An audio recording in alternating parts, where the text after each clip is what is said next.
Sometimes things just get away from us in life that we later realize we've missed. And with a certain fighter leaving the UFC soon, well, I figured now is the time to talk about some fights left on the table throughout MMA history. So yeah, great intro. Let's jump right into it. I'm Jason from MMA On Point for the second week in a row, what? And these are the 10 trilogies that MMA lost. Number 10, Robert Whittaker versus YOEL Romero. It might be kind of unusual to start with a trilogy that was lost by one of the fighters twice, but that's the problem with just reading out records because they don't really tell you the whole story. Whittaker won the first fight without too much to complain about, but it was a banger and actually won fight of the night. The rematch is where all the controversy lies. Before both men even made it to the cage, YOEL broke records in the worst way possible. He missed weight in 2 title fights back-to-back. He first missed weight by 2.7 pounds against ROCKHOLD for the interim belt, and then bafflingly did it again against Whittaker for the rematch, but this time for just 0.2 pounds. Where's DC's towel when you need it? This almost made him a bit of a villain in the public sphere because everyone was just done with him at that point. But he definitely showed up to fight that night. If you go back and watch that fight, he rocked Whittaker in rounds 3, 4, and 5. In my opinion, at least, that means he won the fight. Damage, especially now in the scoring system, is even more prioritized than it was back then. And of course, many fans will disagree with me, but the fact that an argument even exists means there could be a third fight. There were even arguments he won the Costa and Izzy fights too. I personally disagree with those. You could at least argue he did the best against Izzy so far, also the worst. So that puts him in a similar boat to Whittaker at the top of the division. He shouldn't have been kicked out of the UFC. He also just assassinated a guy in Bellator, so there's that. But it's unlikely to happen now because they're separated by promotions, and this is MMA. Number 9, MIESHA Tate versus Ronda Rousey. Fun fact, this fight was actually booked at one point, but mysteriously fell through for whatever reason, and we never really heard why from the UFC. So what did we get instead?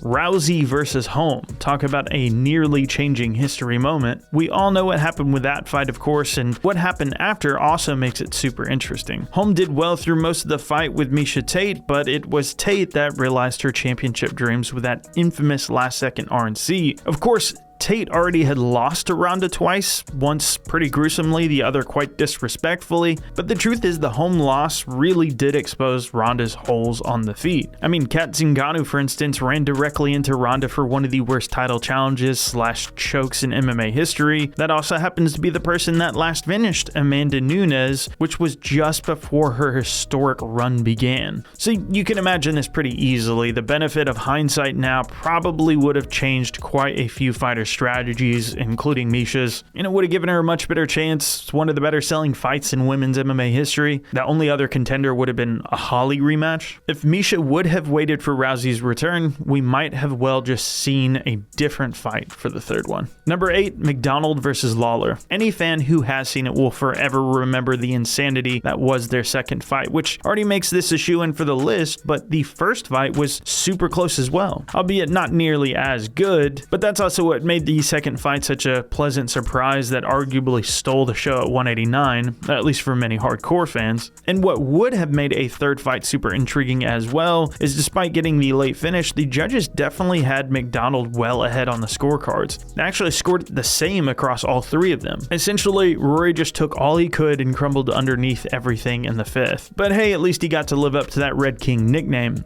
And so then why did we never get this a third time? Hell, we even got a second Diaz-Lawler fight 10 years way too late. Well, Rory, being the enterprising man that he is, only had one more fight in the UFC against Stephen Thompson and went straight to Bellator to get a big paycheck, his sponsors back, and no USADA, plus a title. It hasn't gone his way as often since then, even to this day in PFL, but it guaranteed him marquee status in both promotions. Combine all of that with the time and distance, Robbie and Rory nearing the end of their careers, it's pretty safe to say we'll never see this fight go down for a third time, but if they did do this a couple of years ago, this could have been one to rank among the greatest trilogies ever. Number 7, Brock versus Frank Mir. Imagine you decided you're going to take up MMA in your second ever fight, you jump straight into a bout with a former and future champion with a penchant for snapping fighters' limbs off. Mix that in with a bit of star power, natural ability, insane size, aka steroid-infused rare candy, NCAA wrestling credentials, and baby, you got a stew going.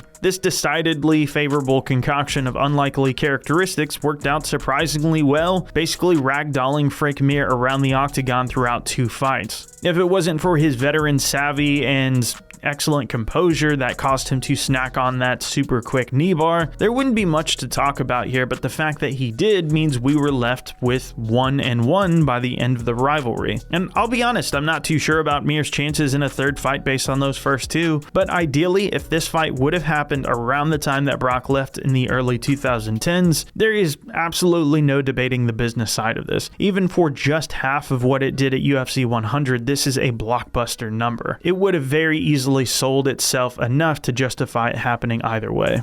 Number 6. Eddie Alvarez versus Michael Chandler. By the time these two first met, Alvarez was pretty much a couple of years ahead of Chandler in terms of popularity and career development. Back then, Chandler was only 8-0 and made his way through the old Bellator tournament system to get his first title shot. Eddie Alvarez fought all over the world in places like Dream, even Bodog, and had just won the lightweight championship in Bellator at 22-2. But despite 3 times the experience against him, Chandler shocked the MMA world and instantly took it to Alvarez in a back and forth affair that exhausted both men before landing the rear naked choke to seize the title. There was no chance this rivalry was about to be over. After 2 more wins for Alvarez, they would square off again in one of the greatest lightweight contests in any organization, period. Both men were absolutely pushed to their limits and the timekeepers as well, where Alvarez would get the nod in a fight that already had you dreaming about a third contest. So they booked the two for the first ever pay-per-view in Bellator history in May of 2014. High stakes in MMA almost always means disaster though. Just a mere week before the fight, Alvarez suffered a concussion and their big pay-per-view main event debut was totally scrapped. So they set up an interim fight between Chandler and late replacement Will Brooks. The MMA gods roared in spiteful laughter, goddammit, when Chandler suffered a huge upset decision loss to Brooks, and then again in an immediate rematch, this time by TKO. Furthermore, Alvarez just left for the UFC. Of course, Chandler would make it to the promotion eventually, but by the time he arrived, it was well past Alvarez's UFC career, and as the two are now entering into their late 30s, they're in different organizations, the odds of this fight taking place are pretty much non-existent, or it'll just happen way too late somewhere else. Number 5, Boss Rutten versus Ken Shamrock. While Shamrock would lose to Royce at UFC 1, on the other side of the planet, he would effectively establish himself as the face of Pancrase in Japan by defeating one of the founders of the organization, Masakatsu Funaki.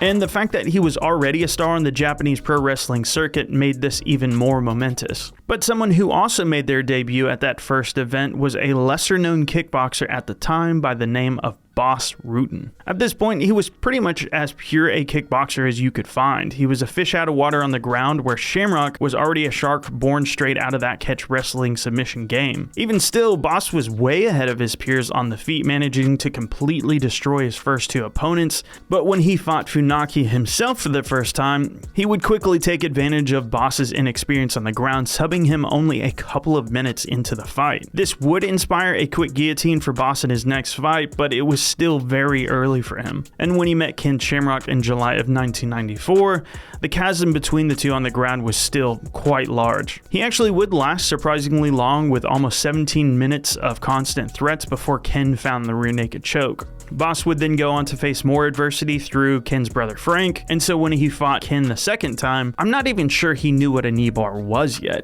He certainly didn't seem to see it coming, and so this is what sent his submission game into an absolute obsession. Famously, he would practice knee bars and arm bars on his wife or call random training partners at very early hours of the morning just to work on new setups for submissions, and the obsession quickly paid off. He would literally never lose again, except for maybe one time, and it was submissions that actually became a primary method of victory. Unfortunately for him though, Shamrock was long gone by this point from the organization, and when Ken did return to MMA, they tried to set it up in Pride, but he wasn't interested, saying that he'd already beaten him twice. My god, do I wish they made this fight though, because it would have been something completely different this time around. Honestly, I think Boss would have killed him. Number 4, Michael Bisping versus Luke Rockhold. This one always felt like it never had a real resolution. I mean, all you have to do is just watch a little bit of their post-fight press conference. And going back, their first fight was about as convincing a win as someone could ask for, ending in a guillotine for Rockhold. And to be honest here, there was a bit of animosity between them, but this seemed to be it. I don't think many fans were necessarily necessarily clamoring for a rematch. It was just dominant.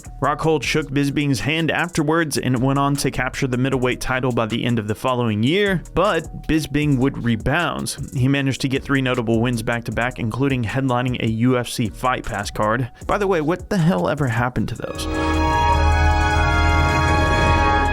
Anyhow, he just so happened to beat Anderson Silva by dominating the fight after being essentially KO'd by him. That's when he showed Tyson Fury the way to recover from a flash KO, doing this 3.5 years before Fury would put on his Undertaker performance against Wilder. All English people are the same. That's when Chris Weidman was on a journey to get his belt back after losing it to Rockhold that previous December. Fatefully, Weidman would get a neck injury, so only a couple of weeks out from UFC 199, Bisping, being the man he is, was all too happy to step up. And you had one of the funnest short notice build-ups to a fight pretty much ever. Sounds like the worst self-help book you've ever read. Conceive, believe, achieve. Shut the fuck up. Listen. Rockhold indeed lived up to his cocky reputation and threw some lazy, unguarded punches, didn't respect Bisping's power, and absolutely got leveled by left hook Larry. Their post-fight press conference, as I mentioned earlier, might as well have been their pre-fight presser. Do you know who you are? Do you know where you are, buddy? Yeah, that's after you. Yeah. Hey, buddy, you got knocked the fuck out. You got knocked out, buddy. Sit down, shut up. You got lucky. All right. Lucky. Yeah. Real lucky. Bisping. First round, buddy. First round. What an asshole, guys. It was like they were already getting ready for another fight. But Bisping was after that Hendo revenge and GSP money. He'd retire after his injuries caught up with him and the unfortunate decision to fight Gastelum on 3 weeks' notice. Combine that with Rockhold's losing streak and inactivity, this promoter's dream of a trilogy pretty much just faded out entirely. Number 3, Francis Ngannou versus Stipe Miocic. Fortunately, unlike most on this list, this fight is actually still on the table. You've essentially got the greatest heavyweight title reign ever with Stipe's record-breaking championship run versus the man who dethroned him that is quickly making his own case for the greatest heavyweight champ ever. No one has ever done to Ngannou what Stipe did in that first fight, and the emergence of patience in Ngannou throughout their second showed that he is more than up to the task now. So a third matchup is a ready-made fight that's all about the adjustments either man can make to outwit the other. There are many problems with this though already. If you have not seen Tommy Tuchel's incredible breakdown of Ngannou's legal troubles with the UFC and his desire to move into boxing. Have you got a big Tory? I cannot recommend it enough. But the long and short of it is that Ngannou wants what everyone is pushing for these days, but is perhaps pushing for it further than anyone else ever has. We're talking true independent contractor status. He wants to box and not be tied down with long contracts. He still wants to fight for the UFC, but he just wants to have a bit more autonomy and control over his career. Like I said, that's a discussion better covered by Tommy, so check out that video. But on the other side of things with Stipe, it looks like the fight the UFC wants next for him is with Jon Jones. So that would at least be one more hurdle in between a trilogy for them. So while I hope and feel this third fight will happen, there are very real barriers that exist now that basically threaten this fight from happening. Number 2, CEJUDO versus DJ. By this point, the fans of this channel, when we've discussed it in the past, have told us in the comments that while Ben Askren wasn't the most successful, to say the least, inside of the octagon, it was overall a hugely beneficial move for the UFC and Askren financially, while DJ could go on and do what he wanted in one championship. So their historical trade was more or less worth it, many would say. I actually don't disagree with many of that. Askren was a really fun part of the roster, win or lose, and I've enjoyed DJ's one career win or lose as well. But the thing is, did they really have to trade DJ to get Askren? Askren was already retired from the organization by this point. I'm sure that there were other deals, aka money, that they could have thrown at him to try to get him. They didn't have to lose one of the best champions in the sport's history. I just don't think it would have cost that much money with a guy with a messed up hip and who was retired. And sales are not for DJ. He wasn't the best pay-per-view star, but legitimacy is what all UFC stars have to go through. Conor had to beat Aldo and Alvarez. He wouldn't have been nearly as popular without legitimate wins. Diaz Uno reversed Conor. That really helped his career. He was not nearly as big. Brock Lesnar even had to beat Couture and Mir. If they would have just lost their fights, no one would have cared. And of course, all the stars like GSP or Silva who have done most of their talking just by being dominant champions. But the larger point of this is why we will never likely see CEJUDO versus DJ for a third time. Although DJ did dominate the first fight, CEJUDO managed to do the unthinkable and get that close decision win in the rematch. And I mean, how many times have we seen immediate rematches for dominant champions? Some of them not even that dominant, and especially such a close win. If you ask me, it's a real shame we never got to see this. Even if DJ and CEJUDO do somehow both return, we'll likely never see CEJUDO ever go back to 125, so it won't happen at that weight class. Consider this rematch only for the oddities pile with De La Hoya at heavyweight or something when they're like both 50. Number 1, Diaz versus Conor. Now, I'm not usually the guy to vigorously cheer on the money fights over the NGANNOU and STIPEs or CEJUDO versus DJs, but you have to recognize, even I do, at the end of the day, the impact this rivalry has had on the sport. It just begs to be ranked at number 1. These two have single-handedly brought in more fans over the last 10 years than most of the roster combined. And for their second fight to end as closely and as contested as it was means it's a trilogy payday that both men and a spectacle that fans all deserve. But as we are ending out Diaz's contract with what looks to be one last fight, it becomes extremely likely Conor will ride out the rest of his career in the UFC, or at least any of the interesting parts of it. And with both men entering into what looks to be the twilight years in terms of their competitiveness, even towards the top 10 of the division, each year loses its luster over the last. If there is one fight that can have the most impact on the sport financially, bringing new eyeballs and being a true blockbuster, it's irrefutably this one that would create the most traction in every category. You can truly never say never in combat sports, but it seems pretty obvious at this point that this fight will be lost to time. The best case is likely an oddities bout, and they're well beyond prime outside of the UFC. And by then, it's not that interesting, is it? I'd like to give a big ol' shout out to Luke Taylor. He's the guy that edited this video. What are you doing right there, huh? What's that? What, huh? Oh, stop. And then, of course, Ben Rosette. His songs give me a boner. Check him out in the description. I'm a big fan. Anyhow, that's it for me, guys. Hope you guys liked the video. Please like and subscribe. I can't tell you enough how much it matters to this channel's growth and just the outreach, the algorithm, all that stuff. I know you guys hear it all the time, but if you are a fan of MMA and you like this content, make sure you support it. You can follow me on Twitter at JasonTheHeart. And yeah, see you guys later.